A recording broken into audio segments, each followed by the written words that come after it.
ভাইয়া, আপনি বলতেছিলেন যে ফ্রাইডের সাথে আপনার কোনো একটা কানেকশন আছে, বিকজ আপনার সব সাকসেসফুল নিউজগুলো ফ্রাইডেতেই আসে। এটা যদি একটু বলতেন।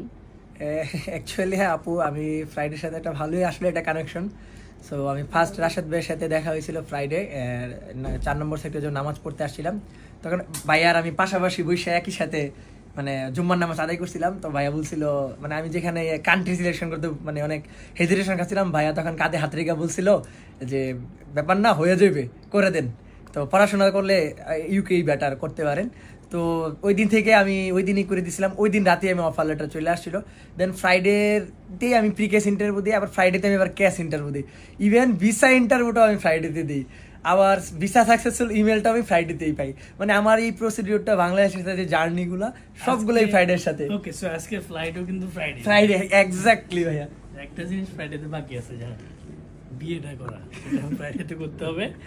আর আমি জাস্ট চিন্তা করতেছি, মানে ও আমার যেভাবে বলতেছে, আমার যদি একটু জাস্ট দাড়ি টাড়ি আরো বড় থাকতো আর দেওয়ানবাগের মতো, আমি শুরু করে দিতে পারতাম ইনশাআল্লাহ ইনশাআল্লাহ হক মাওলা বলে শুরু করে দিতে পারতাম। কিন্তু থ্যাংক ইউ ভাই, এটা মজা হলো।